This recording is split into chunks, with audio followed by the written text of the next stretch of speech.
So Jake, what should you be graded on? Fun. Passion. Okay. Care. Effort. This is you're Attention to showing it right detail. now. You're showing it right now. Yeah. I like it. This is looking Biden's America. Yeah. Damn. It's just 2 tries hardest. You and Russell Wilson. I try hard. I study hard. Yeah. It's not always what's You study hard and then you get all the answers It's wrong. not always. Yeah, it's no big deal. It's not always the end result. Jake is a process guy. On today's part of my take, it is March. And we're going to recap the first day of the tournament. This is probably the last time you will hear us with voices intact. Yeah, this is, I think, historically the least listened to part of my take. Yes. So if you're listening to this, you're one of the filthy few. Congratulations. Also, just please replay it multiple times to make up for the slackers. We have Frank Martin on the show. He just got fired. He was on TV tonight, though. He did. He got fired right after we interviewed him. Awesome interview, he looked though. good on TV. I thought great. It was nice to see him on television. We're just doing the show right now. Yeah, no, I got to get to the app, but yeah, go ahead. It was good to see him on TV because he provided a nice counterbalance as being like the good bald guy on the set. Yeah, so he's a great interview. He did get fired, but we're going to run the interview because we love him and we want him to get another job. All this show is brought to you by our friends at Venmo. We are Venmo guys now. When you're paying friends this basketball season, make sure you use Venmo, whether it's tickets to the game or wings while watching the game. Pay friends back quickly, easily, and safely with Venmo. Don't be the guy who never pays people back. Those guys are the worst. Don't mooch. We're doing something cool with Venmo as well. We're giving out $100,000 to AWLs throughout the basketball season. All you have to do is send a payment for any amount, even a penny is fine, and include hashtag PMT in the payment note. You could do that and you could win up to $500 from Venmo. Our ask for all the AWLs, if you win money, screenshot your winnings, post it to Twitter or Instagram, and tag Part of My Take. We will be retweeting and reposting for the next couple of weeks. Terms obviously apply. For full details on the giveaway and alternative entry methods, visit venmo.com/giveaway/PMT. Use Venmo. Venmo's the best. Everyone has Venmo. So go right now, use Venmo, send a transaction. Doesn't have to be for more than a cent, and use the hashtag PMT in the payment note, and you could win up to $500 from Venmo for free. I was using Venmo earlier today, actually, and I added the hashtag PMT. If I get it, I'll donate it to charity. I saw you use it because Spider got you wings, and you're like, hey, Spider, I'm going to hit you back. Yeah, are you going to match? I will match. When he gets me wings tomorrow, I'll use Venmo, and I'll use the hashtag will match. PMT. I'll match. So go right now, use Venmo, download Venmo, use that hashtag PMT, and you can win up to $500. Okay, let's go.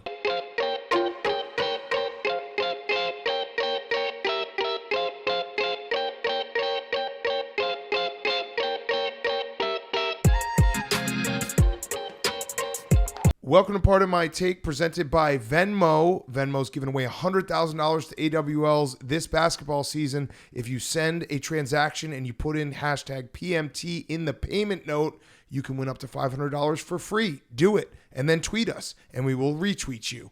Today is Friday, March 18th, and this is March. It was March. It has Well, it been is March. March. Today was a perfect March. We're currently in March. Today was a lot of March. We experienced it. We went through it. March started 2 days ago. My head is full of March. I'll tell you what. Rutgers did do some fuck shit the other night. Butgers. And then today, St. Patrick's Day, started off on maybe the worst note ever because a lot of us had Rutgers.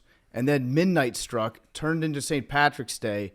Notre Dame sent their leprechauns onto the court. Mm-hmm. The band started playing. No, Mike Bray was already on there. Yeah, he was already on the court. Yeah. But no, they sent like people on like leprechauns on the court to fucking dance. Yes. And then they buried my heart. Yeah. So Butgers is out. Notre Dame advances. You hear this? Yeah, what's that? That is a Coors Light chill lollipop. Ooh. Wow. Yeah. All right. Can we pass me one? Yeah. I got one Hank, right here. you take one while I do the ad read. I got it. Because guess what? Coors Light chill lollipop. If you need a moment to chill, the best way to chill is to drink a Coors Light, ice cold Coors Light. It is literally made to chill. It is blue as the Colorado Rockies. I love, that was a sensual chill lollipop lick. Giving it the wet suck. Yeah, when you need a strategic timeout from the madness, reach for a Coors Light or a chill lollipop. It's a beer that's made to chill so you can refresh the spirit and jump back into the excitement. Get Coors Light in the new look delivered straight to your door with Drizzly or Instacart by going to CoorsLight.com/take. Celebrate responsibly. Coors Brewing Company, Golden, Colorado. Our March Madness recap is brought to you by Coors Light and the chill lollipop. Delicious. This is literally the Coors Light chill lollipop March Madness recap of day one. Biggest story, Kentucky, John Calipari officially on the hot seat.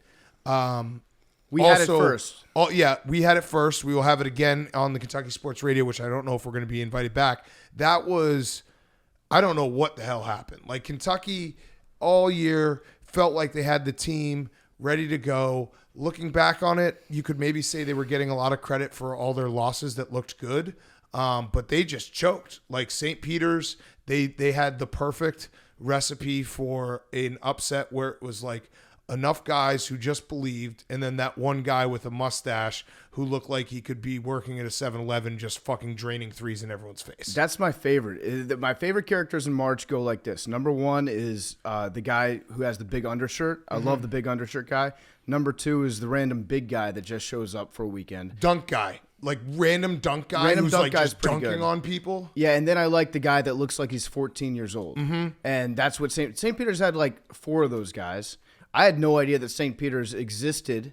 In our backyard. Much less about 2 miles from my house. Dude, literally Hank goes to St. Peter's. I asked Jake because obviously I knew Jake was going to know the answer. I was like, where is St. Peter's? Thinking he was in like Florida or Minnesota. Those are my 2 guesses.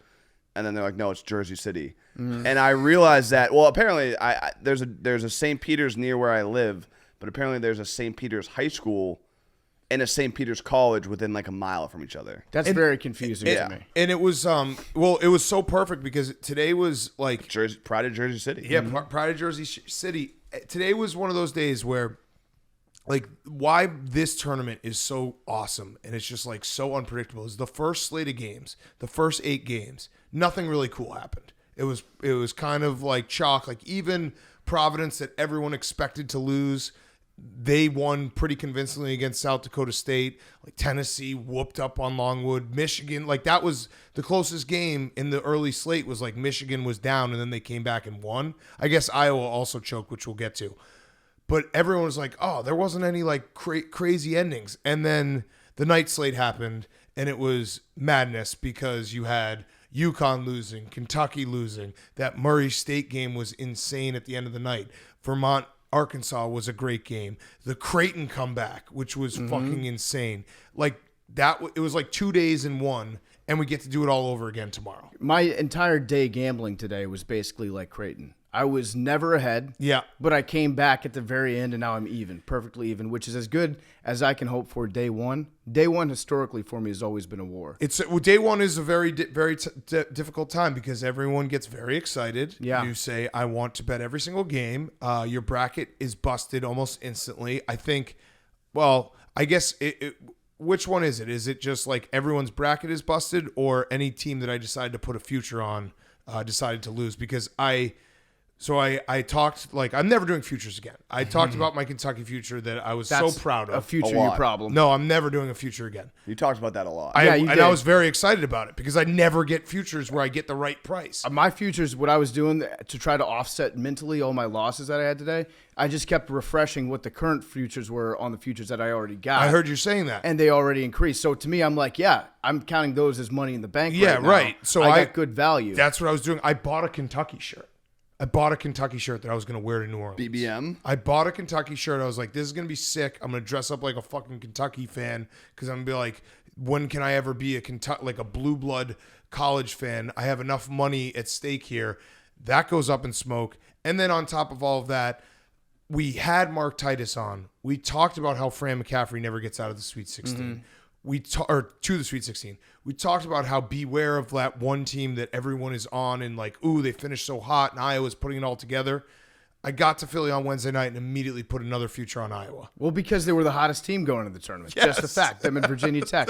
The two of them, it was... They fucking suck, man. Iowa stunk out loud. I actually think that we should not talk about Coach Cal being on the hot seat as much as we should just put the status, the blue blood status of Kentucky on the hot seat. Yeah. What have you done for me lately, Kentucky? And Kentucky fans are fucking pissed off at Coach Cal right now. Dude, this team had every piece that they needed to win a Final Four. Like they were a team that if you polled every expert or you talked about like what teams had what pieces, they were amongst the list of, I don't know, like 6 teams where you're like, yeah, they have everything. They don't really have many flaws. And then tonight, big old St. Peter's, the blue blood from Jersey City, came in and like that was a shocking upset, not only because they won in overtime, but it was like St. Peter's the whole game. You're like, are they going to go away? And they just never went away. They were never scared. All Saints teams won today. How about that? Wow. And the Saints might get Deshaun too. But yeah, St. Peter's, it's a good story. It is. Like I love seeing the 15 in the second line of the tournament. I love seeing the 15 advance. This gives more credence to people, the Tennessee fans out there that thought Tennessee should have been that 2 seed instead of Kentucky. And it was in the same building. The building was filled with Tennessee fans who stuck around just to watch Kentucky lose. Tennessee fans won twice today. They killed Longwood, and they obviously they're like beware of Virginia Tech tomorrow because it was Tennessee, Iowa, Virginia Tech. Tennessee was good all season, so they're in a different category. But those 3 teams were the teams that got hot in the conference tournament. Everyone was talking about them. Tennessee showed up and in workmanlike fashion just like wiped the floor with Longwood. And then they got to watch Kentucky, their bitter rival, lose in such an embarrassing fashion where Cal, he legitimately, like, the hot seat it's a joke, but it's not. No, he got sent to the hot seat by the ultimate hot seat arbiter, and that's St. Peter. Yeah. Hell. Yes. They sent him there. And then, Iowa, I don't know what to say about Iowa instead. Besides the fact that I don't know why. Titus and I were texting and we're like, how big of a losers are we that we basically for 5 minutes were like, the Big Ten's only hope is Iowa. And Iowa is just such a classic doesn't perform in March team. They shot so bad, 20% from 3. They couldn't hit anything. And no discredit to Richmond. Yeah, they played a great game. Richmond played very well. Richmond is one of those teams that you watch and you could tell right away that they got their shit together because they're doing like backdoor cuts and different sets where it's like, oh, they're running a real offense. It's not just one guy going insane, which can happen in March. We saw in the San Francisco game that one guy was insane at the end of the game. But they ran like a perfect offense, and Iowa just missed everything. Yeah, I also like the fact that Richmond's named after the Spiders. It's just a very cool nickname. And they're one of the teams that you go back and you look at their old school mascot. I love looking at mascots of schools from like the 60s and 70s. Yeah. Very, very creepy. Extremely creepy, actually. Oh, yeah. 8-legged freaks, Richmond advances. Hank, your boy AOC, did some work. That was a crazy game. Creighton. The Creighton has San the most Diego State injuries game. in the world. They had no business winning that game. No business. But the one guy, I think his leg fell off at the end. But what did we say? We said it on Wednesday's show, and it's actually, I said it out loud after that game ended. I was like, the only problem with Creighton winning is there are no Mountain West teams left to fade because they're a quick 0-4 and out of the tournament. Like it happened just like that. And it was a sound strategy to just bet against Mountain West teams.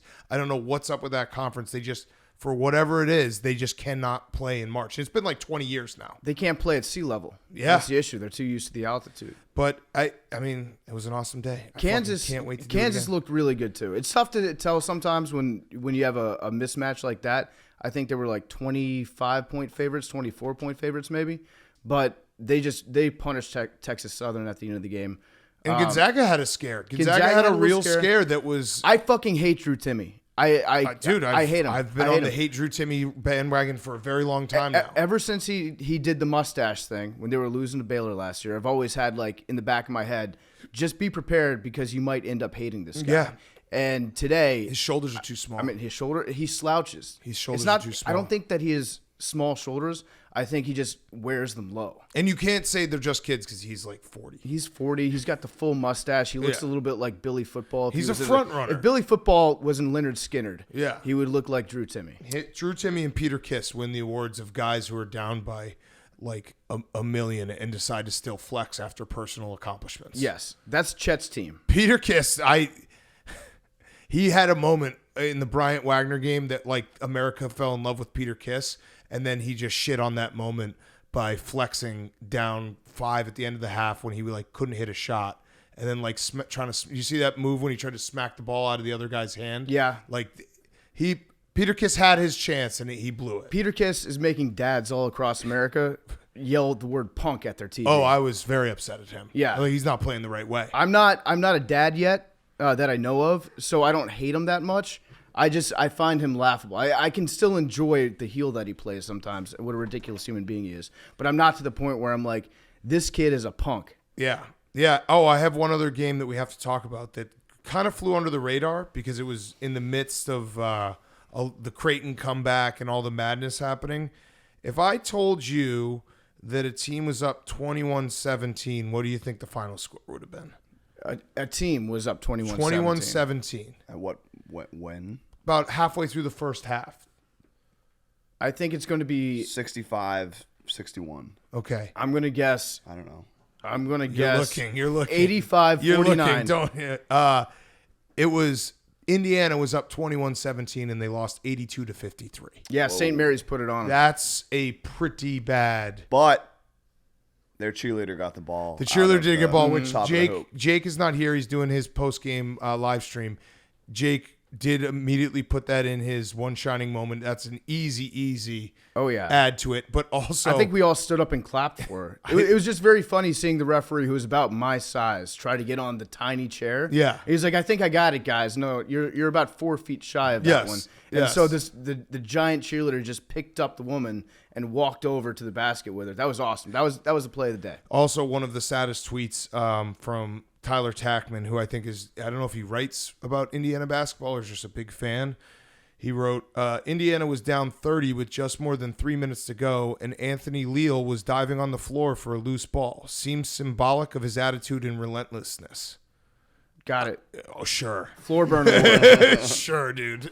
Like, I don't really know what to say to that. Well, Like, you that got to take your dubs where you can when you're losing by 30 points. diving on the floor down 30. And Indiana had a nice win against Wyoming on Tuesday night. Like, that was good to see Indiana get to that, to the actual tournament. But man, that came on them fast. It was, I blinked in St. Mary's. I think they finished the half on like a 20-2 run or something, and it was over. Yeah, no, St. Mary's is like a legitimate team. I also like that- I like watching them play a lot. So when they were playing against Gonzaga in the regular season, I thought that this team could make a run in the playoffs. Yeah. Or in the tournament. I think they still can. Yeah, and there was also part of the I hope it is included in one shining moment. Part of the ball getting hit out by the Indiana cheerleader right before they showed a St. Mary's fan that was so perfect St. Mary's fan. He had what are they called? The gauge earrings? Mm-hmm. Is that what it is? Yeah. Like the huge The big circles. Yeah. it's The just butt like- plugs for your ears. Like, yeah, perfect, dude. You're a St. Mary's fan. That's what a St. Mary's fan looks like? Definitely. West Coast, like probably a barista. I don't know. That's pretty much all I know about St. Mary's. Is it near San Francisco? Yeah. Yeah. Yeah. They probably have like 3 adopted dogs Done. driving out back. Kiddos. BMX Call the bike on the dogs back. kiddos. Yeah. My kiddos. My fur babies. My fur babies. There were 2 things about this tournament that so far on the first day of it, just want to point out. I'm sure other people have noticed this as well. Number 1, we noticed this actually, Bubba and I, out in Wisconsin. The ball is more orange. Yeah. It's an oranger ball right now. So I like it, by the way. I think it plays. I think the colors just in general need to be brighter, but they've doctored the balls. So it was a new ball at the start of the season. People complained, and then I guess there was a contract, so they had to reintroduce the new ball towards the end of the season, being like, this is going to be the ball for the tournament. You're going to have to deal with it. And it seems like it bounces higher. It seems it is way more orange. Yep, that's Something's the big fucked thing up. for me. It's like in baseball, make the bases bigger. Guess what? Basketball, the ball is going to be orange. Yeah. The rims are also really loud. The rims are very loud. There's microphones on the rims. I'm certain of that. And then the other thing I noticed, the logo at midcourt is huge. Yeah. And I think that's just because if somebody takes a long 3, then everyone's like, oh, he's shooting that from the logo. Logo, yeah. Turns out it's just the same distance away. The logo got bigger. Right. And long threes in college basketball never go in. Never. Ever. There's like one guy that can make them. Jelly. That's it. Jelly. That's jelly range. I can't. Oh man, it's even dawning on me more. You guys were saying it in the car ride over, like the fact that Wisconsin plays the last game is just so brutal. Because we watched all these games today, and that Murray State San Francisco game, we had nothing left, and we were just willing it in overtime. Well, I don't victory. think anybody. I know I put some money on Texas. What was it? Texas Southern Corpus Christi. Not the Corpus Christi lost. Yeah, The but team I think that they combined Kansas them all. was playing. Texas A&M Southern. Yeah, it was Texas Southern. I put a little bit of money on Texas Southern, but nobody else had any interest in that game just because that was. No. We were all, the tank was on E at that point. Yeah. But it's another long day tomorrow. It's a marathon. Yeah, it's a marathon. Only other note I had was it's the jersey, when the jerseys, well, one, Norfolk State was just wearing Baylor's jerseys, which was confusing. And then also when you have two games on at the same time and the jerseys are the same, but you're rooting for like one side you're rooting for the blue team, one side you're rooting against the blue team, we need to make sure that's cleaned up. It's too much. Our brains can't deal with all this stuff. It's just overload. Also, there should be a nap break in the middle of the day. I don't know. That's dangerous because No, if we you take need a a nap nap, break. then you don't come back. Yeah, I need a nap break. This is going, like I said, this is going to be the last time that you hear us with voices that aren't just totally shot until They're pretty Friday. shot right now. Yeah. All right. Patty the Batty Saturday too. Patty the Yeah. Batty Saturday is going to be incredible. Quickly, NFL, Davante Adams, that was awesome. So Davante Adams got traded to the Raiders. Kind of, I guess some people saw it coming. It's still a little crazy that Aaron Rodgers just re-signed and then Davante Adams got traded. Well, apparently he knew that this was going to happen as he was in the process of re-signing. Right. And then they sent, so Davante Adams goes to Las Vegas. This lends more credence to my just pot shot that I took in the dark earlier this week that Tom Brady is going to end up in Las Vegas. Yeah, I still don't. They're building something. They are. Daniels. They are. The AFC West has become that is the new NFC beast. Yeah. Also, Russell Wilson watched film for his entire vacation with his wife. That's right. What did he say? He watched every game 3 times. Billy And made a good point though. Oh, yeah. It's like the worst person in the world makes a good point, but well, no, that's the meme. That's the verbal meme. That's the you know what I'm talking about. It's yes. person. But there is like a hold on. Pull it up. there's an abbreviated way. You don't have to watch the full they cut broadcast. it up. I know and also, that. he's in Denver now, which has legal mushrooms, so Yeah. he could have taken those, been seeing triple. Listen, off that, I off get that, it. off He that said he Ryan probably just watched- psilocybin. Yeah. Billy said he probably just watched the offensive play cut-ups for each game, which are like 10 minutes apiece. Not that crazy. He did 6-ish hours of play study in 10 days, which is fair. Still, I don't know what you gain from doing that when it was an old head coach who, like, you have a new Nathaniel Hackett's going to run a completely different offense. Yeah. Like, are you trying? I guess you're trying to learn your personnel, but I feel like that was just such a Russell Wilson thing. Like, that's just who he is now. He just has to tell everyone that he's working harder than everyone at all times. And even like the Seattle breakup where he had to make it seem like he had no choice. He had to leave. It's like, no, dude, you always had a choice. This is just who you are. And I'm not going to let him just get by with the bullshit. That's all I'm going to say. So he's been saying like it was a mutual breakup. Yeah. But then the Seahawks are like, no, Russell Wilson wanted. I could see that. He demanded a trade. I could see him putting on like the VR goggles for an entire day and just like laying in bed and through osmosis, even as he sleeps, he probably has the fucking things on where he's still watching film when he's asleep. Well, listen, at the end of the day, like, this is very similar to Russell Wilson doing the fake 2-minute offense when he had his cast on and, oh my God, the NBC cameras caught him. And also when he said that he was rehabbing his finger, 18 hours a day and then came back 3 weeks too early and sucked. Yeah. You have to just say, like, what podcast would we be if we didn't call out tryhards when they tried you hard? Exactly. I think that Russell have to. I think Russell Wilson, when he does these things, if he does them, like watching every single game 3 times in the span of like 3 days, I think he's doing it the entire time just so that he can say that he did it. So he might actually watch film nonstop, but he's only doing it so that he has something to talk about when they ask him what he did. It's like when we read books. Yes, We're just doing it so we can say we're reading a book. It's like if somebody does a marathon, they only do it so they can put 26.2 on the back of their car. Except the difference is he's a Super Bowl winning quarterback that no one thinks is bad. Like, we all think you're really good, Russ, and we all think that you try really hard. You don't have to keep telling us how hard you try. And then there was a Baker Mayfield breakup note that he published on Wednesday night.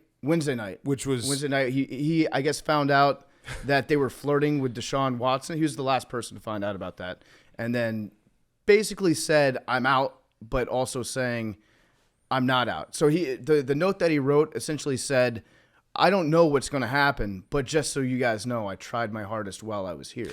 And also, he told everyone that his middle name's Reagan, which no one knew, and I don't know why he had to formally say his middle name. I could have On a guessed notes that, app. honestly. He looks like a Baker Reagan. But on a notes app, to do your full name, like You know that what? was the first thing I thought of. I was like, "Whoa, dude, chill out! Like this isn't like some resignation. You're not resigning from the presidency here." I could see him just going by Reagan Mayfield in the next place that he goes. Might be not. I mean, it seems like the Colts would be the place.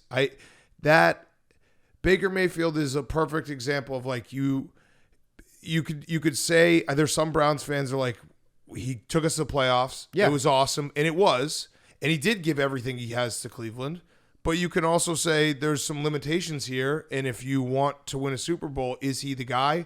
Especially if you have to pay him a ton of money. Probably not. Well, I think in retrospect, what they should have done is they should not have let him decide to keep playing last year. Yeah. The organization No, they should fucked have that up. said, okay, you're obviously injured. I know you want to keep playing, but we're going to sit you down and get you healthy. I do agree with those Browns fans that say, listen, we haven't had a good quarterback in 50 years, basically. But you can't. That's how you, speaking from experience, like still lust for Jay Cutler or Kyle Orton. Like But you have to. But still, you're the Browns. No, You- I know. You got to be happy Right. with Baker Mayfield as an organization. Right. You messed up last year by not protecting Baker from himself. Correct. And so we talked about it all last year. Yeah, so it's on you. Like I understand what Baker's upset about. I think most Browns fans are probably like, yeah, there's some things that he does that pisses them off. They see how good the roster is, and they say, why can't we go to the next level? But it's Baker Mayfield. He's still pretty fucking good. Do you think that all of this is avoided if he isn't on a commercial every 2 seconds? Yeah, it's kind of he did reach that point, and you know what? It's tough. I don't think it's that he's on a commercial every 2 seconds. I think that he's so good at acting in the commercials. And he's in the Brown Stadium, and like people would actually believe he maybe lives there. Yeah. That's actually, I'm surprised Russell Wilson hasn't done that commercial, but actually lived in the stadium. Yeah, without cameras. Right. around. Well, no, just like his own camera that he shows to everybody. But I think that Baker he's too good at acting. He needs to dial it down a little bit because then the easy thing is like you need to spend more time in your playbook, less time practicing your acting skills. We also had the last NFL story, and Jake just walked in, so we'll get his thoughts on March Madness before we get to Frank Martin. My favorite NFL story, every free agency, when people don't understand how NFL contracts work. Yeah. Because Von Miller, 6 years, 100 whatever goddamn dollars it was, and people freaked out, and they're like, Von Miller's going to be 38 when he's done with this contract. I don't know what the details are, but we say this every year. When the contract gets announced by Schefter or Rappaport, they're literally just repeating what the agent has done to make the agent and the player feel good, which I'm fine with. I don't give a fuck. It doesn't hurt anyone. But then when you actually look at the contract, I guarantee you Von Miller, he probably got a lot of guaranteed money, and the Bills can probably cut him after like 2 years. Yeah, And they probably will. My general rule of thumb is that every NFL contract is a 2-year contract. Right, At they the probably most. will. Usually it's like 1 year. Right. But for a superstar, it's like 2 years, maybe 3 if you're at the top of your craft. Von Miller was the Cowboys were flirting with him. Everyone thought that he was going to get hired to replace Randy Gregory. I'm pretty sure that Von Miller saw the language they put in Randy Gregory's contract, which said if you get busted for smoking weed or test positive for any sort of drugs, then we can take away all your money. Von Miller saw that, and he was like, I like using drugs. Yeah. And I I'm like not going to go to Dallas. Yeah, and I want to be like the Bills are going to be a great, like they're a team on the cusp. Von Miller, he's already in the Hall of Fame, but imagine a third ring for Von Miller with a third different franchise. Do you think it's a possibility now, Aaron Rodgers? Well, no, I guess right when the news broke, we Aaron thought Rodgers should retire. Aaron Rodgers should retire because now Tom Brady's coming back. And he should take his Aaron money. Rodgers Yeah. doesn't have to split the Hall of Fame induction Correct. with Tom Brady anymore. He can do it with Big Ben. But yeah, there still, I think, are a lot of people, maybe it's just for clickbaits, that see these contracts and they spend the entire day being like, Von Miller's going to be 40 when he's done with this contract. It's like, Yeah.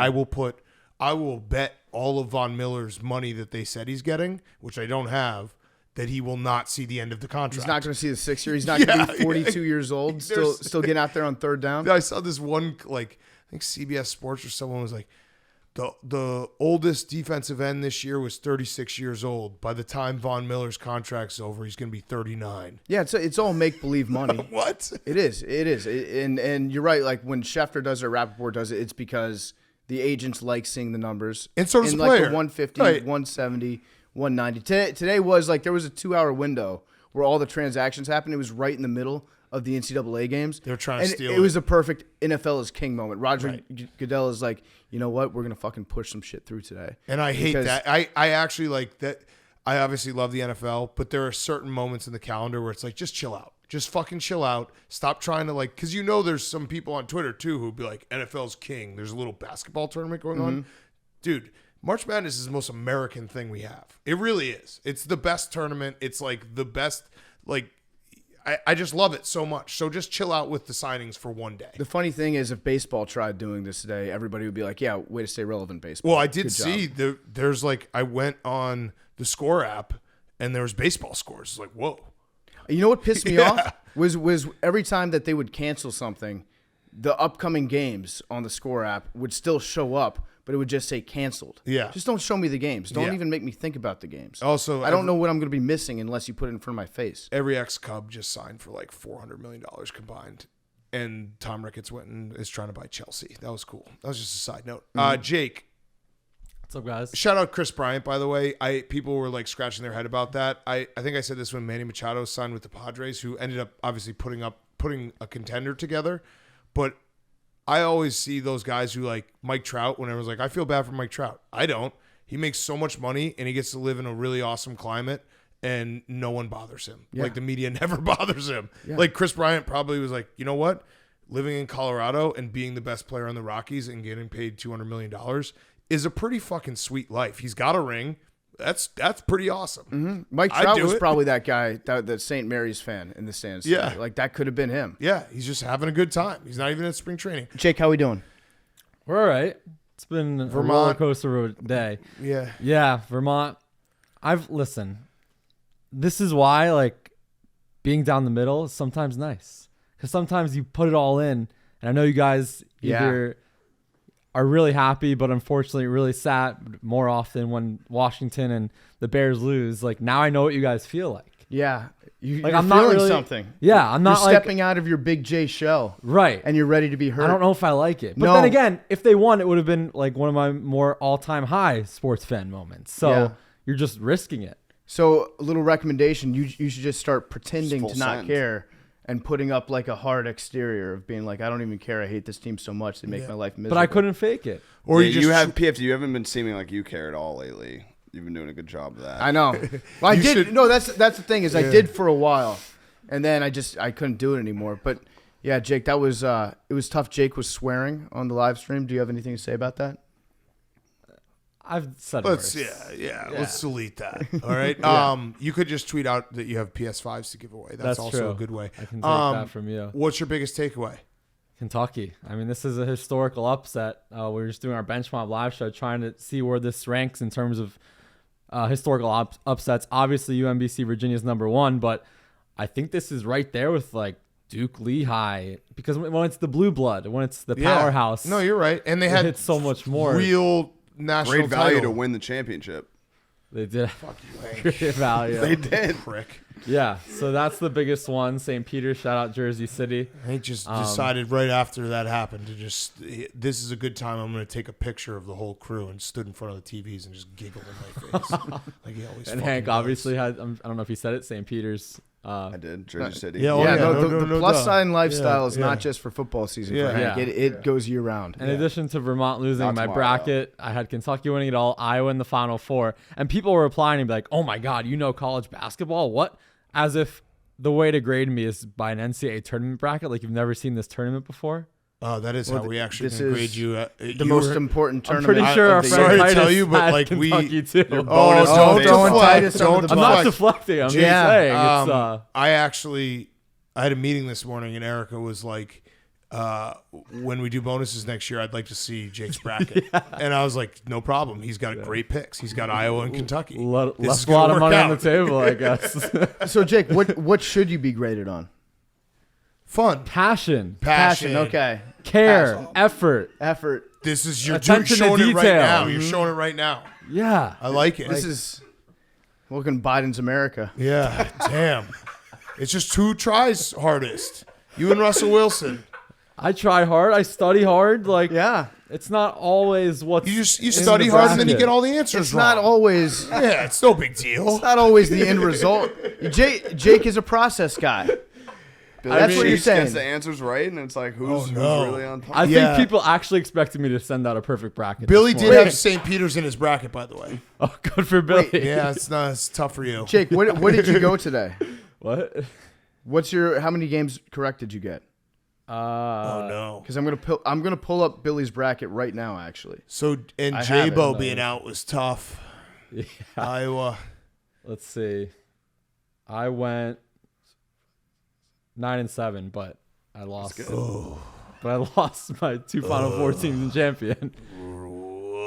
oh wow, Billy went 9-7. 10-6. Oh no. On which one of his That's tough. algorithms? Yeah, that's true. That's he does tough. have a lot of algorithms. I wonder how that worked out today. I'm convinced Billy just took her money. He's never coming back. Yeah, dude, he's doing $5 bets when we gave him $2,000. It makes no sense.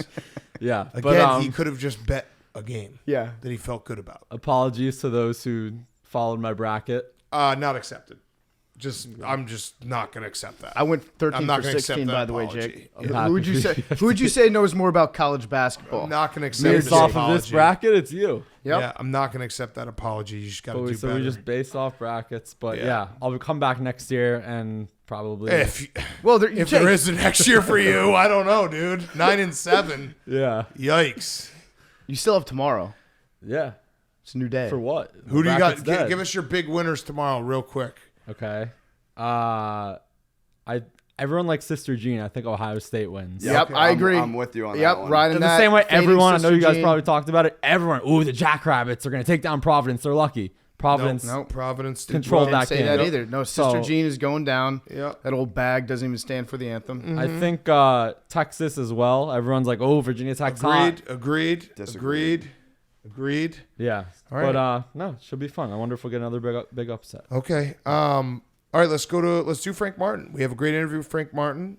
He did just get fired. I'm just gonna say that again, just so everyone's like, wait, where does he coach? He doesn't right now. No, it's Frank Martin from the CBS coverage. Yeah, Frank Martin from basketball. Yep. He's literally from basketball. We really did actually enjoy the interview a lot. He told an awesome story. So before we do that, PFT, you got a quick word? Yes, from our friends at Manscaped. I love Manscaped. I actually used Manscaped the other day, trimmed the mustache a little bit. It was coming in all sorts of scraggly. Used the Manscaped Weed Whacker. Took care of that. I've got 2 different Manscaped Weed Whackers, one for the face, one for the rest. The big tournaments here, not everyone can have a perfect bracket, but you can have the perfect set of balls this tournament season with Manscaped. Manscaped has just launched their Ultra Premium Collection. This all-in-one hygiene skin and hair bundle is designed to upgrade the everyday man shower routine from head to toe. The package includes Manscaped Premium Deodorant, smells great by the way, their hydrating body moisturizer. It's designed to keep skin feeling clean, smooth, and smelling fresh. They've got body wash that's got aloe vera and sea salt, and 2-in-1 shampoo and conditioner to clean your scalp with one easy step. Plus, you get a free gift, a 3-pack set of lip balm. We love Manscaped, use it all the time. Get 20% off and free shipping with the code PMT at manscaped.com. That's 20% off with free shipping at manscaped.com. Use promo code PMT. Make sure you call in Manscaped this tournament season or your bracket won't be the only thing that's busted. Now here is Frank Martin. Okay, we now welcome on a very special guest. It is head basketball coach of South Carolina, Frank Martin, the legend himself. We are taping this before the SEC tournament. We're going to run this during March Madness, so we're going to hope that the miracle run begins on Wednesday, I believe, or Thursday. But thanks for coming on. We appreciate it. Let's start there. How are we feeling about the month of March? Do you feel the vibes change? Are you excited for what would be a very tough run, but you're never out of it until you're out of it in the SEC tournament?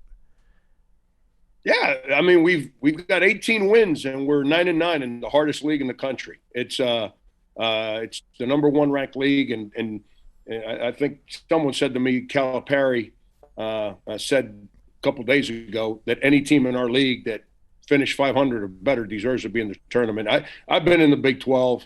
If our resume was on the board in the Big 12, we'd be right in the middle of the whole thing. But I'm not here to politic. I'm here to have a good time with you guys. I love my team. Our team last year was crushed with COVID. We were interrupted and impacted more than any Power 5 team in the country with COVID, and we just couldn't get it done. I couldn't. My health wasn't good. My players' health wasn't good. The environment wasn't good, and we lost confidence. And to bounce back and be able to have the season we've had, and now go into the tournament knowing that we've got, like I said, 18 wins, 9 league games, 6 games wins away from home. I'm excited. I'm excited for the opportunities. That's the great thing about playing in a league like this. Is that if you play teams, obviously, that you've played all year, so there's a confidence factor or a lack of confidence, either way, going into these games. And we should be a confident team. We've gone nose to nose with everyone in the league, and other than Tennessee, we've been right there with everybody else. Tennessee got us pretty good both times. Yeah. And but long-winded answer, we're excited, man. We're a confident team right now, and we're excited going into the tournament. And that doesn't mean we're going to win, but we're going to have a whole lot of fun while we compete. So we had one of your counterparts, Bruce Pearl, on the show earlier, and we were talking to him about the art of yelling, because he loves to scream, he loves to yell, and we had him list his top 3 screamers in college basketball. He did not include you on the list. Is that like a little personal dig? Is there bad blood there? Because I feel like it'd be a no-brainer. You're one of the all-time, like you're a fiery guy. Yeah, but I don't yell a lot. I am a fiery guy, and I've got incredible passion for everything I do in life, more than anything, people. That's where my passion comes from. It's not just winning and losing. It's the journey. It's the people that are part of it. Bruce is probably mad at me because I don't take my shirt off in public at 55 like he does. I did that my whole life when I lived in Miami growing up. I'm married with kids, man. I don't need my children having to answer why dad has no shirt on television. But no, Bruce is he does yell. When I'm on my sideline, I can hear everything he's saying from my sideline, and I do yell. I'm a loud person, but I don't know. I think I get a bad rap sometimes for all that stuff. But well, I'm glad Bruce didn't include me. Enough people got me number 1 on that list, so I'm glad he kept me off. Well, I think it's also your look, because I've always had you number 1 on my list of coaches I wouldn't want to fuck with. You're an intimidating guy. You former bouncer. Does it do the refs ever say, like, hey, like, you're not even yelling at him, but you're looking at him and they're like, hey, take it easy, Frank. Like, please. Yeah, Hugs, who I know you guys have a great relationship with, and he's like a big brother to me. He used to always talk about Big John Thompson back in the Big East days. You'd have Louis Carnesecca like chasing officials down the sideline. You have Rowley doing somersaults on the sideline with his ties sideways. You have Boeheim all over people, and yet everybody would stand there and say John Thompson's such an intimidating man, and all he would do was stand there with a towel over his shoulder. Yeah, and and I don't really yell at referees. I don't, but I do. Hey, listen, I'm Hispanic. I'm of Cuban descent. We're passionate people. We use our hands when we speak. So I tend to put my hands up when I talk, and it's just the way that we are. And I'll have officials come over and say to me, hey, you need to put your hands down. And I'd be like, how about telling that guy over there, get off the court and leave you alone for 2 seconds? All I did was put my hands up. But it's, that happens sometimes, I think. I think we just love your intensity sometimes. And we've always said, like, this is a guy that I think at one point we said, like, you're a football guy in a basketball guy's profession. You seem like you have a little bit of that football coach mentality to you sometimes. That's what I grew up playing. When you grew up in South Florida in the 70s and early 80s, there was no basketball. There was no college basketball. There's no NBA. All we had was the Miami Dolphins. And let's remember now, University of Miami football stunk until 1980. And so as kids, all we had were the Dolphins. And that's all I ever wanted to be was either Larry Zonka or Larry Little. Those were my two icons growing up. I wanted to be one of those two guys. And, I get along as a high school coach for as many years as I did it. I'm losing track here, 16 years. I used to hang out with the football coaches. I'm an offensive lineman. They hired me to be the offensive line coach for the movie On Any Given Sunday. And, I show up and because they had hired, here's a great story. They had hired real actors and they were not happy with the way the actors were being coaches. So I show up the first day and, if you guys know anything about offensive linemen, I'm going to include myself in it, even though my playing days were short. We're a unique group of people. And, I walk up there and they're all sitting around and the director gets up and says, all right, we need to shoot this scene. And the scene was, it's a football drill called the shoot drill, where you got to keep your butt down, your head up, and you got to get underneath this rope and you can't touch it. And you got to plow everything that's in front of you. And so they said, I'm really quiet. And all of a sudden they said, action. And I started MFing and dropping F-bombs and chasing the guy that was in the scene. They stopped the scene. All those linemen came over and started carrying me. Said, now we got ourselves a real coach here. So I don't know if that counts, but that goes to your take there. Yes, No, it's absolutely right. It's like I've always admired your kind of like the intense, the focus that you have, how much you love basketball, obviously, too. And then the other part of it for me has always been the wardrobe and the jackets that you wear. And it's, I don't know, do you have a big game jacket that you put on when you know you got to get one? That's called marriage. I dress like Bill Belichick if they let me dress like that every day. That's called marriage. My wife picks and chooses my the outfits I wear for games, and it's kind of a fun deal. It's our routine. It's our little good luck charm. There's some. I don't know if I've got a big game jacket, but I can tell you this: there's some ties and some jackets that never made it back to my closet after bad losses. So it's and she wouldn't let me put it back in the closet. So that's all my wife on it picks what I wear. And I love your story because, we talk to a lot of coaches and there are some coaches that, if they played high level basketball, then they get, an assistant job right away. And it bam, it happens like that, a clear path. Your story is kind of similar to another good friend of ours, Buzz Williams, where, so you're bouncing and you're deciding what to do, and then you start writing letters to everyone. Is that right? Like you start writing letters to coaches across the country. What was the moment where you're like, I got to stop bouncing and I want to coach basketball? Yeah, I graduated from high school in 1983, and I started coaching in 1985. I was determined to play college basketball, and I walked on at the junior college that I attended and tore up my knee. And I don't need to bore you guys with that nonsense because if I would have tried to play, anyone that paid to watch me play, their eyes would have bled. I was so bad. But it's I can set a mean screen though. I get both of you guys open to get a shot now. I tell you that. But it's so I'm trying to make ends meet. My high school coach convinced me to come help him coach because it was our neighborhood. It's all I ever wanted to do was help the folks in my neighborhood the way the neighborhood helped me and my family. Long story short, I was bouncing and, working the doors, back in there, $100 a night, cash, substituting during the days. I was already coaching JV basketball at my high school and bouncing, everyone, bouncing's neat. There's someone said to me the other day, said, would you ever go bounce? Would you bounce again? I said, no, two reasons. Number one, I get my ass kicked. That's first. I'm too old. Number two, I'd get divorced because there's some perks that come with bouncing that I don't think my wife would be really happy with. Yep. But it's got some difficulties to it too. Everyone thinks that bouncers love fights. No, we don't. When the thing goes down, everyone's going home with a headache. Hey, there's no one happy when that goes down.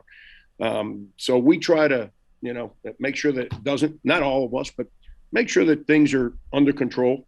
So everyone has a good time and no one goes home in a bad mood and with a swollen head. But we had one night where, we had a situation and we had to throw some people out the door, and they were waiting for us afterwards, and tack, and you're hiding behind a car, and I'm saying, is this worth making $100 to deal with this? And I was like, the heck with this. So that's when I made a decision to go back to college really, really aggressively and get my degree. And, I started coaching full-time high school basketball and high school teacher, the whole thing. And I loved it, never wanted to leave. And in the summer of 2000, I decided to give it a chance at Northeastern University. And I've been an incredible ride for the past 38 years. Yeah, it really has been an incredible ride. And I did see you. You are. I love that you are interactive with fans on Twitter. Last night, actually, you were going back and forth. That was great. But I did see a tweet. This was maybe from a press conference, but you said, I'd rather be a bouncer and get shot outside of a club at 60 than be a member of the media. That hurts our feelings, just so you know. That's a compliment. Think about all the crap. Think about all the crap that we as coaches got to put up with because we're judged on winning and losing. But I get to ignore social media and the voices of the people that really have nothing to do with my journey every day. In the media, our media today, you have to engage social media. Okay. You have to be. So that was a compliment. I respect journalism. Yeah, you guys deal with me for 20 minutes. Then you got to deal with social media for the next 23 hours and 40 minutes. If I had to deal with the negativity of social media and to appease here's the thing with social media. I think it started off for all the right reasons, and it's not going away. So it is what it is. We have to learn how to deal with it so I can help my players and my children manage it so they don't fail from it. But if you post something positive on social media, you probably, depending on how many followers and all that garbage you have, you get some comments and, and some people, yeah, way to go. If you post something negative about somebody, it's over the top how many responses you get. Yeah. And that's where that comment comes from. I've been actually off social media for a while. I'm in a good mood, man. My team, I got an awesome group of guys, man. After the year we had last year, those guys have come in here and they've given me, they've got me excited about coaching again. And they go out there and they fight their asses off for each other and for our team. And it's been fun. So I was sitting on the couch with my wife last night. She was watching some show that I don't even know what it was, but I try to be a good husband and sit next to her and watch it. We were off from practice today, so I didn't have to worry about film or meetings or any of that crap. And I said, you know what? Let me get on this stuff and let me mess around for a little while. And so that's what I was doing last night. I'm back off of it again today. It's time to watch film and practice and get ready for this week. You're right, though. We are tougher than bouncers getting shot at because it is true. We would love to be able to just walk away from social media, but it is part of our job. And there is that was a compliment. Yeah. Okay. Yeah, all right. When I said that, it was a complete compliment to the work you guys do and the people that I don't want to say you have to appease to, but the ones that you have to engage in conversations with. And that's whew. I wouldn't want that. We're kind of like the bouncers of the internet. Yeah. Darren Ravel, get out of here. Go home. I like it. And this is what I know about you two guys. You will say that too. Yes. Yeah. Yes. You know what almost the worst people are like if I were to tweet out like, oh, it's 72 degrees here. What a beautiful day. The person that's like, actually it's 28 where I live. Maybe show some respect to all of us. Yes. Yeah. You can't win. You can't win on social media. You can't win. Going to get back to Frank Martin in a second, but before we do, Mountain Dew. Time to do the dew. We got the Mountain Dew right here on the table in front of us. This is a delicious flavor. We got the Spark. I love, every time I see a new flavor of Mountain Dew in a grocery store, in a convenience store, I have to try it. Just a rule. Have to sample it. Love every flavor they put out. You can cheer on your favorite school and Mountain Dew Spark Squad teammate to help them win on and off the court. Mountain Dew always does it big in hoops, and this year they're introducing the Mountain Dew Spark Squad. This March, Mountain Dew is teaming up with a few fresh faces in college basketball to bring free dew to their campus. If one of the Mountain Dew Spark Squad members scores and their team wins the game, Mountain Dew will bring a truckload of free Mountain Dew to campus for fans to enjoy while supplies last, of course. Cheer on your favorite school and Mountain Dew Spark Squad teammate to help them win, and follow @Mountain Dew on Twitter for more info. Now back to more Frank Martin. So you mentioned this earlier. You're very close with Pat Huggins, our good friend, and we actually went to visit him in West Virginia. Let's see, Pat Huggins. Yeah, you did. Bob Huggins. Yeah, you did. Yeah. Bob Huggins, Huggy Bear. We went to visit him in West Virginia. We were just sitting here awkwardly, be like, I don't want to. You got it. Yeah, great coach. Yeah. Pat Knight. Yeah, Pat Knight. Great, Yeah. great coach. And we first thing that we noticed when we went into the practice facility with him was the row of treadmills that he had set up that he would just make people sprint on. And that was essentially that's the place that you don't want to get. If you're in your doghouse, you're going to be on those treadmills. You're going to run until you puke before practice. I was curious if you took any of that with you when you took over at Kansas State, or if you have a different sort of punishment for guys. By the way, I know why you called him Pat Huggins. I've been there. He was Bob on the way in, and after spending the whole day and all night with him, it was Pat by the end of the night. I understand. I've been in those shoes before. It's who knows what name we use at the end of the night. Yeah. That's something that our strength coach at Cincinnati, Scott Greenewalt, went with us to K-State. And when this is the part where Bob Huggins is better than anyone in this business. When I get my opportunity at Kansas State, he could have said, I'm taking Delonte Hill. I'm taking Scott Greenewalt, who's the best strength coach in the business. I'm taking all these guys with me. Hey, Frank, you need anything, let me know. You know what he did?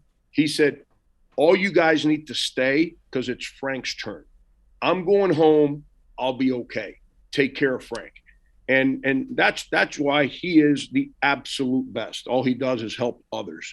So Scott was our strength coach at Cincinnati, and I've adopted that same. I got a great story on those punishments you're talking about. So I got this one guy that obviously I'm not going to say his name, but he comes in first day of practice. Practice is 100 miles per hour. Next day comes in, his first year, he realizes we got to practice that way again. So on the third day comes in and says, hey, man, my ankle hurts. I said, really? I said, okay, go see Scott. So Scott, put him on the treadmill and did all kinds of stuff with him. And so he came back the fourth day and says, hey, man, I think I'd rather practice and do all that. So now we're a couple of weeks in. He realizes, well, if I claim this is going to happen, I'm going to have to do a treadmill. So he said his knee hurt. So he says, I can't run on the treadmill. So now I'm running practice, and all of a sudden, we had we were at the Bramlage Coliseum over at K-State, and there's like a walkway around the court. And all of a sudden I'm running practice, and I see something buzz by me, and I look, and it's the guy, and he's on a wheelchair, and he is wheeling himself around the court. Now there he goes again. He buzzes again. I'm like, I walk over to Scott, and I'm like, Scott, what's the deal? He said, well, he said he couldn't run, so we put him on a wheelchair. That guy did laps around our court in a wheelchair for 2 hours. That's amazing. And so he never missed practice again. It's incredible. What a miracle drug that was. He never missed practice again. Oh, that's unbelievable. So your obviously your Final Four run was an incredible season. It was tough for me personally because we were actually at the game at Madison Square Garden. I'm a Wisconsin fan, so the Florida buzzer beater really hurt me. Yeah, that was bad. But I want to talk about the tournament real quick and coaching in the tournament and what success, what's the most important thing for you as a coach in a tournament setting like that in terms of getting your team ready or what you need to be successful in the tournament? Yeah, as a coach, you can't change who you are. I mean, if you come into practice and you try to act differently in practice or practice something differently or in a different way that what your team has become accustomed to, then your players know that that you're not comfortable with what's in front of you. And if the players feel that way, you got no chance. So it's that's a big thing for me. I've been fortunate. We've been in that thing 5 times. K-State, we made an Elite Eight run and lost a heartbreaking game to Butler that one year that they almost beat Duke in the championship game. And then here we made that run to the Final Four. And every year we've been in the tournament, we've advanced. We've never lost in the first round. And I'm not saying I've got the answers, but that's my belief. I trust by the end of the year, the season teaches your team to either win or lose, one or the other. There's no in between as you go through the journey. And by the end of the year, if the season taught your team to win, as a coach, you have to trust in that. And you got to keep it consistent and not change my approach. I can't change what I say publicly. I can't go from never talking to the media and all of a sudden I want to be the celebrity. Right. I've got to, everything I do has to be consistent with what I've done to get us to that place. So then the players, that team has already been forged. The players get you into the tournament and help you succeed in the tournament. And my job was to create a personality for our team. And then once you get in that tournament, it's just to kind of take a step back and let them go. And that's what I try to do. So the other thing we do, we kind of try to dumb it down because we have brackets and we gamble on the games. We always say free throws and guard play. Is that overrating it to dumb it down to that? No, you can't. You're not going to win if you got a stiff at center. Yeah, but you cannot win if you got a great center and you got bad guards. You got to have really good guards. You think about the two teams I've had that made a run. I had the two guards at K-State, Clemente and Poland. They were special. And that team made a run because of those two guys. Our big guys were good players, really good players. They're long time. There's one of them still playing, but we had two really good guards. And then here, when I was at K-State, our guards were a guy named Sindarius Thornwell and P.J. Dozier, who was a McDonald All-American who, was playing for the Denver Nuggets this year and tore up his knee. But those were our guards. You got to have good guards. If you don't have good guards, it's hard to win a game, let alone in the NCAA tournament. Yeah. And then you better make your free throws because every game, when two good teams play, rarely does one get away from the other. Yeah. And so those possessions, the last 3-4 minutes of the game, missing free throws are empty possessions. It's just like a turnover, and they're deflating, and that hurts your defense. So you got to make free throws. That protects the lead, or that helps you get back from a small deficit. Yeah. Looking back on it, you mentioned two of the teams that you've coached that have gone on the big runs. Is there like one win in particular where, as a coach, you think back on it, you're like, that was my favorite win? Yeah, at K-State, it's the day we beat BYU to go Sweet 16. It's the first time that the school had been to that level since, I want to say, 1988, when Mitch Richmond and the fellas carried K-State. And the thing that was special was, you got to understand, man, when I got hired there, and I don't care. Some people get wrapped up on public opinion. I can care less. I don't give a rat's ass about public opinion. I care about the people that believe in me, my players, my family, the people that hire me. But when I got hired a couple years earlier, the world and the media attacked me like I was this deviant that didn't deserve an opportunity. And that's okay. They have the right to write and say whatever they want to say. I didn't lose sleep about it. And now a couple years later, we're in that game and the game ends and I do this television interview and I turn to walk away to get back to the locker room. And I saw my wife, my mother, and a gentleman named Ernie Barrett, who's known as Mr. K-State, standing next to each other right behind the bench, all three crying. Because of basketball, all three of them have come into my life. Right? Obviously, my mother didn't come into because of basketball, but they connected because of basketball. And Ernie was my biggest ally at K-State, along with John Weefeld, the president of the university, and Tim Weiser, the athletic director. And then my wife and my mother, and I'll never forget that moment. And K-Staters, the flock of K-Staters chasing us around. And now you hit fast forward, and now we come to South Carolina. And our program was down in the dumps when I got here. It was just in a bad place. And now you hit the fast forward button. And, my wife's from New York. Half of my family still in New York. If you know anything about South Carolina basketball history, Frank McGuire and the famous New York's direct subway to Columbia, South Carolina, with all the great players that he had back in the day from New York down here.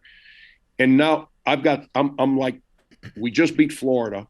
I got somebody trying to tug this hat that was like 4 sizes too small on my head, and they kept yanking my head.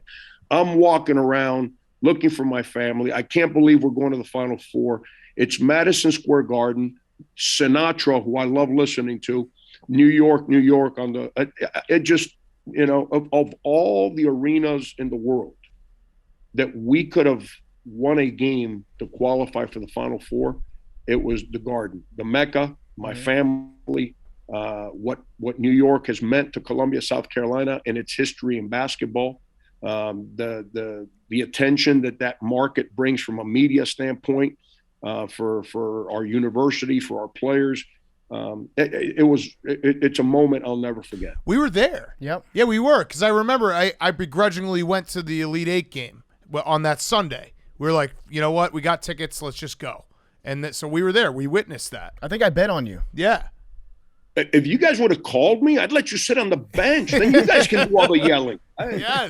Yes, we'd yell for you. That's great. Yes, though. I need help. I'm getting old. So I had one more question. This has been awesome. It's the Roback question, RHOBACK.com. Use code TAKE for 20% off your first purchase.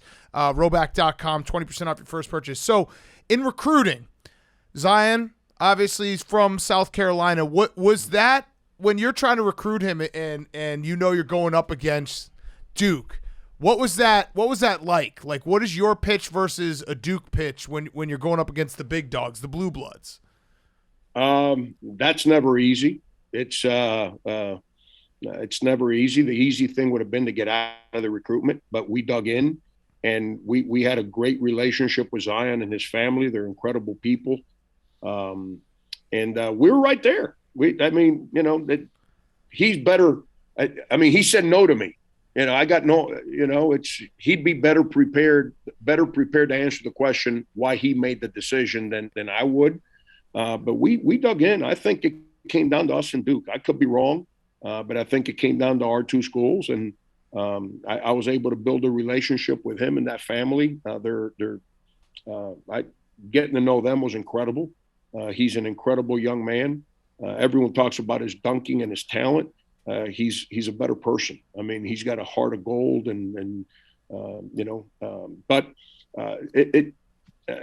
my whole pitch to him, what I tried to sell him on was my strength coach. If you go back and you look at all the one and dones, the one that's had the best one and done year was Michael Beasley. His team won. We went to the NCAA tournament, and the guy had the most dominant statistical year of all the one and dones. And he changed his body from the day he showed up on campus to the day he left for the combine. He changed his body completely. And I tried to sell Zion on, I've coached this guy before. I've coached the number one player in the country. I understand how to deal with the outside circus that I've got to keep away from you to keep you focused on working and playing. And then lastly, I understand that you're going to be in college for 10, 11 months. I've got to help you, empower you to grow in a short window so you can be prepared to go be a man in the man's world for the rest of your life. And that's kind of what I tried to sell Zion on. And I think it was appealing. I think they really understood and comprehended. And that's why I think we had a chance to ultimately to be in his recruitment to the last minute. Yeah, I like that answer, because you're right. Like anyone, if you're going up against Duke, you could just say, all right, let's use our resources for someone else. Let's, this is probably not going to happen, but I like the answer of, trying till the last second, because if you keep that strategy, eventually you're going to get one of those guys. And let me, if I can add one other thing, we had signed Sindarius Thornwell, PJ Dozier, and a young man named Justin Mackey, who's also on that team. Those three guys were player of the years in South Carolina before Zion. One of them was a McDonald All-American. So the power, South Carolina is a small state. It's a very prideful state. And the impact that he can make for the people in this state is powerful, would have been powerful. And that was the other side of the recruiting pitch, is the legacy, the long-standing effects that he can make for people in this state, and because of the attention that he would have brought. Mm-hmm. That's a good point. You're not going to out Duke. You're not going to get the national spotlight the same way that Duke gets when they have somebody. So you might as well try to focus on what you can do better than them. I like the idea of just being like, we're going to get you stronger. We're going to get you. We're going to make you more prepared to be a pro because we've got a better strength program. Yeah, let me like real quick with Michael Beasley. I remember his numbers like to the day. His first day on campus, he was 218 pounds. The day he left campus, he was 242 pounds. Yet he lowered his body fat. His bench press, when he showed up on campus, he couldn't bench press 185. He did the most reps with 185 at the combine. I think it was 19, if I remember correctly. And if you're going to be a pro, you got to be prepared for that moment. And that was, you get 10 months to do it. That's your job, to put those young people in a place where they can go have that kind of success from day one. Because they're walking into a grown man locker room. They're not walking into an AAU team. They're not walking into a locker room with other freshmen. They're walking in a locker room that's got grown men in it. So they got to go in there and work like grown men if they want to be accepted from day one. Before you brought up the bench press stats, I was going to be like, that's not really a big deal. I put on 40 pounds in college too. Like that's easy. I could be a strength coach. Hire me, coach. That's awesome. Here's my. I'm actually trying to lose weight again because I've got too heavy over the years. But the day I eclipsed 250, I was of the opinion of like, what's the difference? 250, 255, 260. You're already a BFG. So once you're a BFG, who cares what your weight is? Just let's go. Yeah, Lean into it. I unfortunately subscribe to that where it's like you hit that one plateau and you're like, what does that matter? Who cares? Yeah. It gets back to the Bruce Pearl story we started. Yeah, I used to take my shirt off, all the time. In Miami. I don't do that anymore.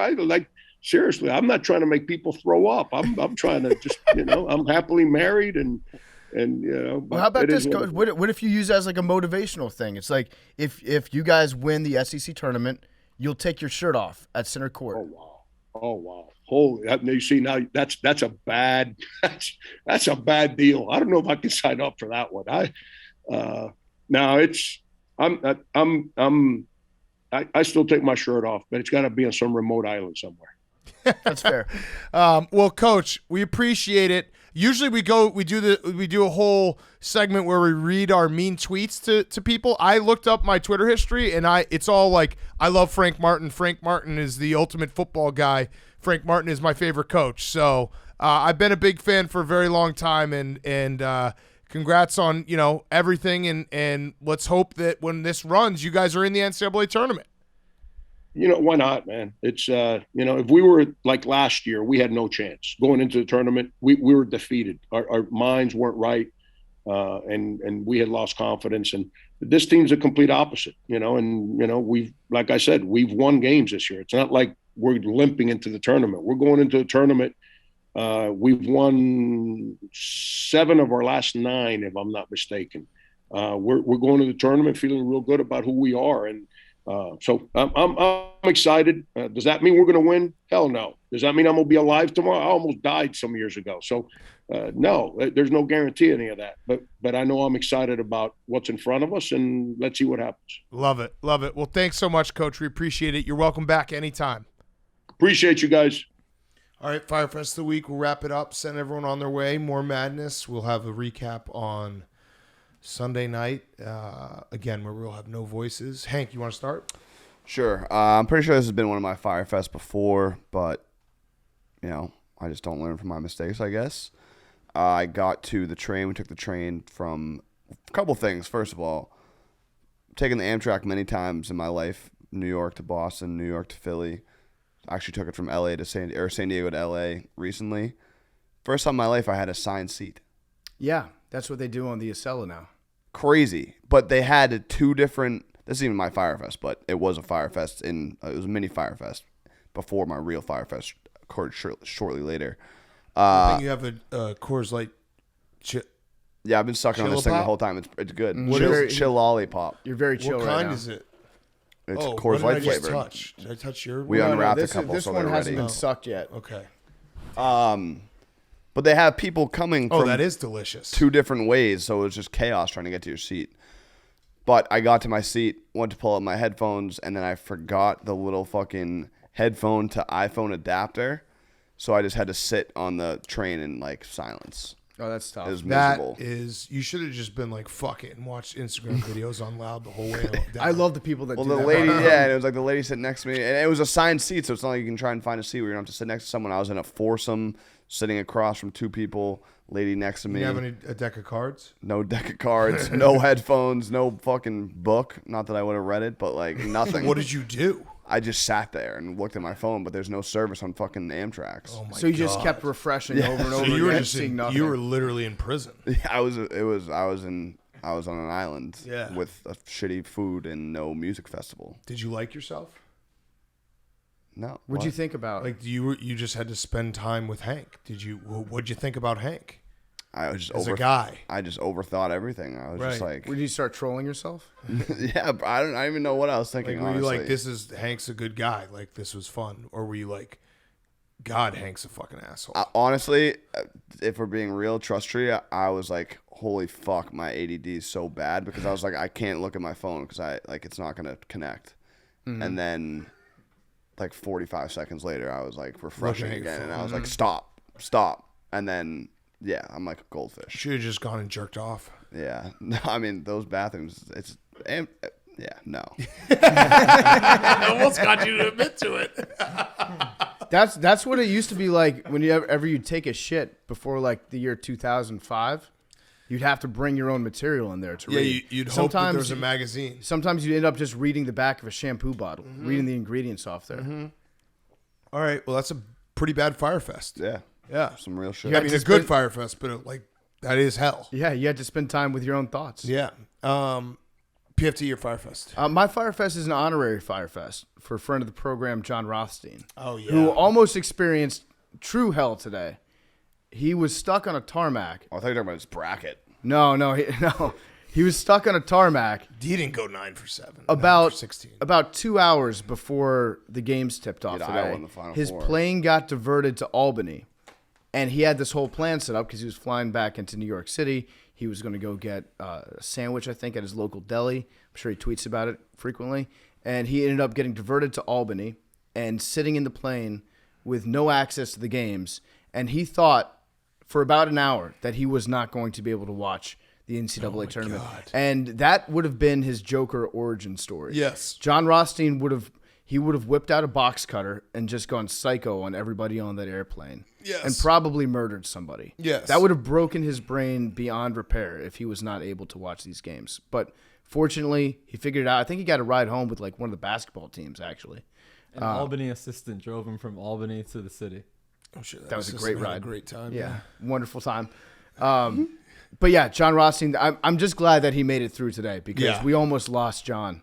His brain just would have started melting and poured out of his ears. My other real Fyre Fest for myself is that everyone's talking about what a stupid dork Carson Wentz looks like in his jacket. Yeah. Actually, take your pick of which jacket they're making. Well, the fun of him video wearing. too was What, that he's going to take command? yeah. You didn't like that one? Just it was March Madness. No It's one March watched Madness. No one watched that. Yeah, No one paid you're attention good. to the jacket that he wore that made him look like Curious George's owner. it. Yeah. No, you're fine.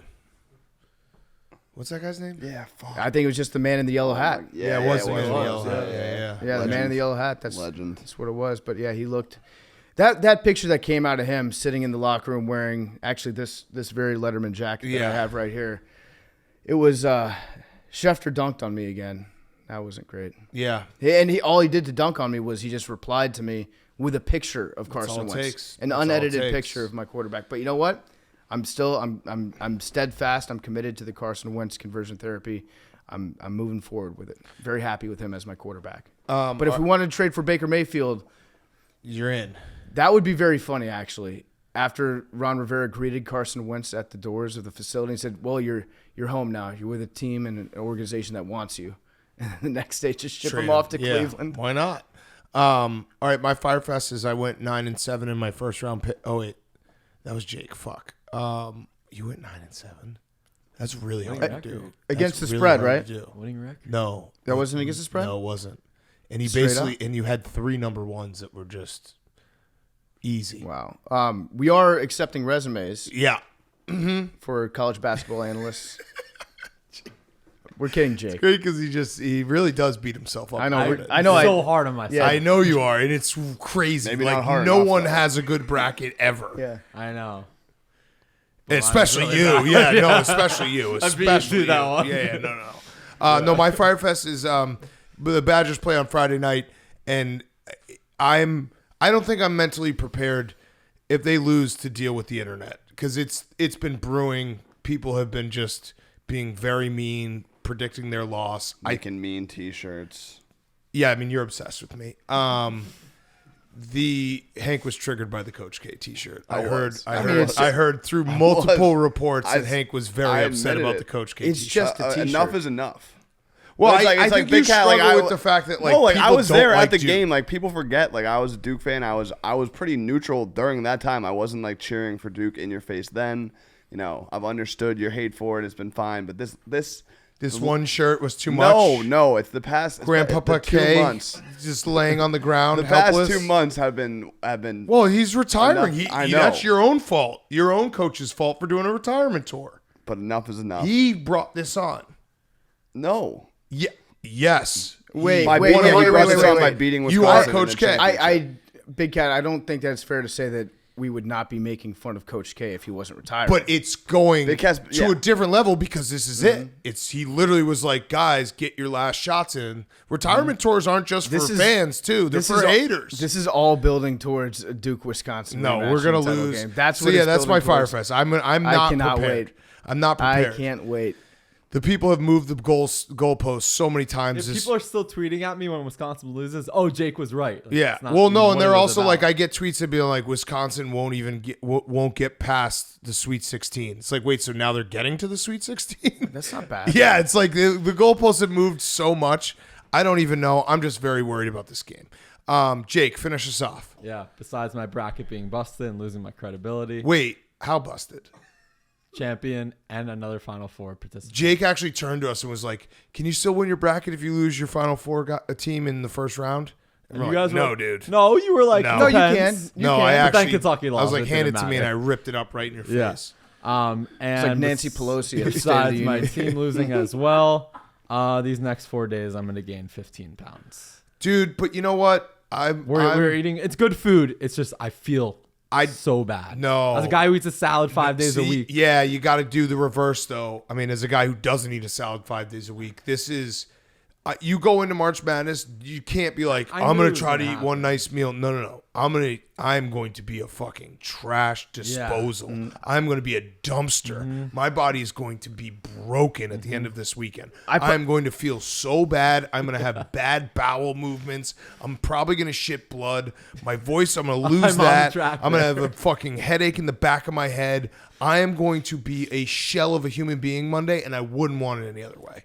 But if I'm going to feel like that, why can I have my Final Four still alive? So it feels a little bit better. No, I think you're mistaking mental health with just your overall body rebelling against itself. Yeah. Well, it's not even So mental health; it's mental acuity. 'Cause Yeah. you can't pick games correctly. Right now, I already feel like my intestines and my heart are having a sword fight against each other inside my stomach. But doesn't it feel good to just be like, "Fuck it"? Like Oh, yeah. At So like 10 o'clock tonight, I was eating French fries and pizza. And I was feel like I'm hungry. even ahead of It's the like game 3 because, days until you have to worry about like diet starts tomorrow. Well, Right. because That's Saturday, Sunday problem. But I feel like I'm ahead of myself this year, which I usually am not because I took 2 days. I did like a little cleanse 2 days before coming down here, where I had one salad a day for each of those 2 days. So now and I packed wraps. my workout clothes, which I'm not going to use, but that still counts as a workout. I did walk on the treadmill today, like an old person. I walked 2 I walked- miles. yeah, It I took walked me. the bar, It took yeah. me 40 minutes.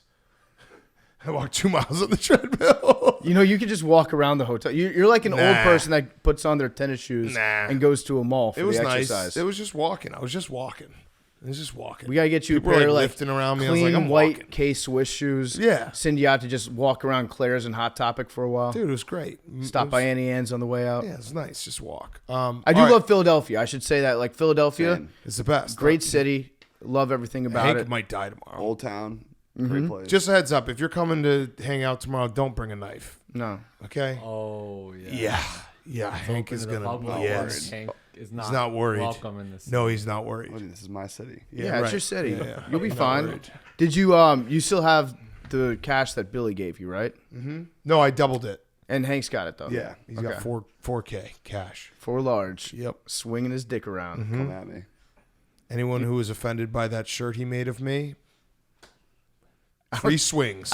I don't think anybody besides Big Cat was offended by the shirt of Big Cat. I actually wasn't. I thought it was an obsessed move, and I look really skinny in that shirt comparatively, so it's nice. It doesn't happen often. What? Only what? Only what? I was gonna say. 30? 40? No, there's only 3 rolls in the picture, which is true. He And hates for you you to because say rolls. yeah. That's the issue. For you to say that it's skinny He's for you. obsessed. No, that's what I'm saying. For you to say that's skinny is big. of When's you. your six pack coming in? Summer that you 2022. guaranteed, I'm like a I'm year taking ago? creatine. That's not going to get you a six pack. It's going to do the And I'm opposite. doing a lot of You're cardio. gonna get bloated, no, I'm dude. doing some trust the process. No, That's you're using not concrete smart. creatine, which doesn't bloat you, right?